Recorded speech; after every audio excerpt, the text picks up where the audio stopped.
Hi everyone, this is Taylor and this is the Daily Geddon.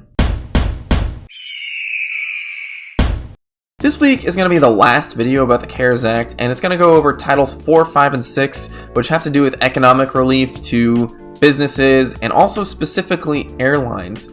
Title 4 starts out with defining a bunch of terms like eligible businesses and covered losses, and what those things are either businesses or losses from those businesses that are directly or indirectly caused by COVID-19, which I think at this point is pretty much every business in America. And with that information, we're going to lead directly into the pivot for this week.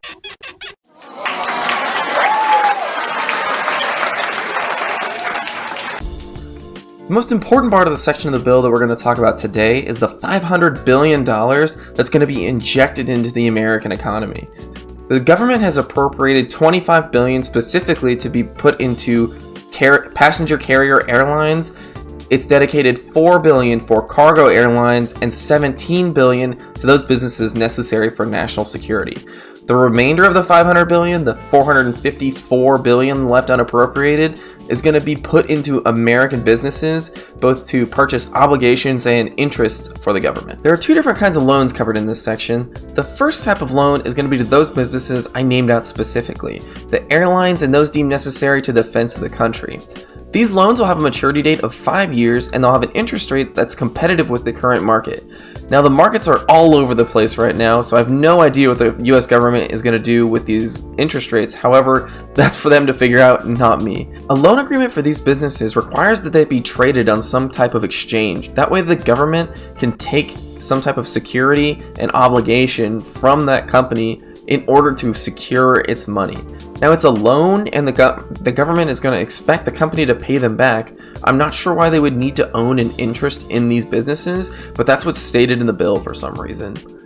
Also, these businesses have to be primarily American, or they have to be America-based. They have to have most of their employees inside of the United States and have some type of large operation in the United States. The second type of loan that can be made in this section is called a 4B loan, and this is going to come from that $454 billion that I was talking about.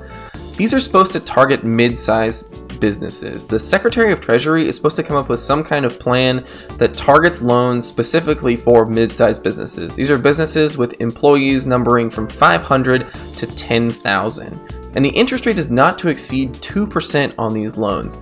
Also, it's going to have the business is going to have to self-certify that they will keep 90% of their payroll or 90% of their employees employed.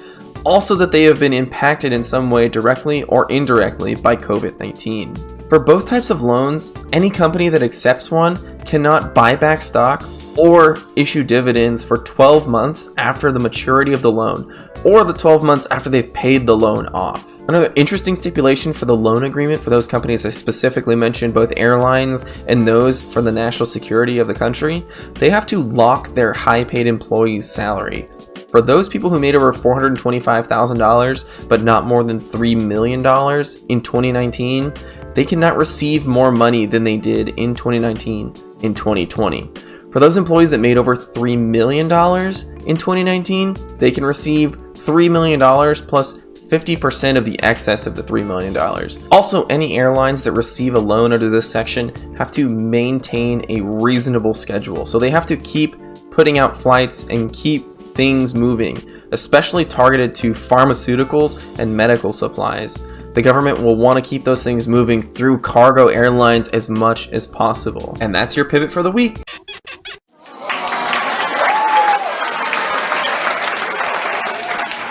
This bill also suspends the 7.5% tax on transportation through January 1 of 2021. So that should make flights cheaper through 2020 if you're brave enough to get on one.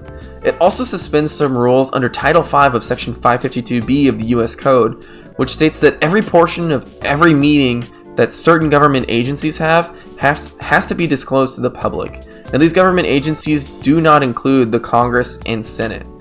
It also allows for certain government agencies to staff up in order to handle these COVID-19 problems that are going to come up within their given agency. There was a clause in this bill that kind of stuck out to me when it uses the word non-banking financial institution. And these are things like investment banks.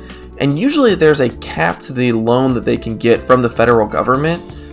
But with this clause, it allows the comptroller of currency to waive that cap if the comptroller of currency deems that this loan is in the public's interest. This bill also establishes a new position for a special inspector general that's going to look after all the loans made under this title. They're going to have to record the businesses and the amount of the loans made to those businesses.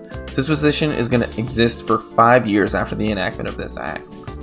This bill also prevents any businesses that are run by government officials to accept the loans under this title.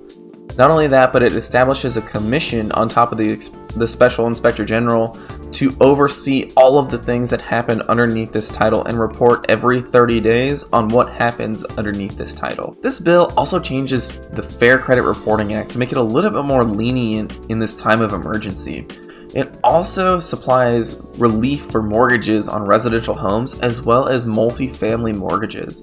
So make sure you call your mortgage servicer to make sure that you're getting the full relief if you need it. It also puts a temporary suspension on eviction filings for 120 days after the enactment of this act. Title V of the CARES Act sets up a coronavirus relief fund, and it appropriates $150 billion to states and municipalities. $3 billion of that has to go to U.S. territories, and $8 billion of it needs to go to tribal governments. The minimum a state can receive is $1.25 billion. After that, it's going to be divided based on relative population to other states. So states with higher populations are going to get more of that $150 billion. It then splits that money into local governments, and it does that by relative population as well. So cities with larger populations are going to get more than cities with smaller populations. Now this has to be used for fighting COVID-19, and the United States federal government has set out specific guidelines on how that can happen, and if this money is not used for that, it has to be paid back to the federal government. Title VI of this bill is actually a pretty controversial topic, and it has to deal with the United States Postal Service.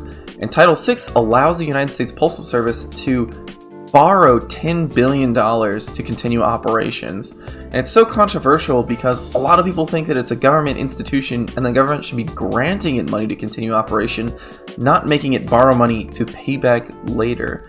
Now, I want to hear what you guys have to say about this title. If you have anything, if you have an opinion, let me know in the comments below. I know that there's a lot of differing ideas, but let me know. As always, like, subscribe, follow me on Twitter. Also, get out there and make your own Twitter so you can get into the conversation. It's an amazing time that we live in when you can directly message the President of the United States, the Speaker of the House, and the Senate Majority Leader all in one message. So get out there, get involved. As always, thanks for watching.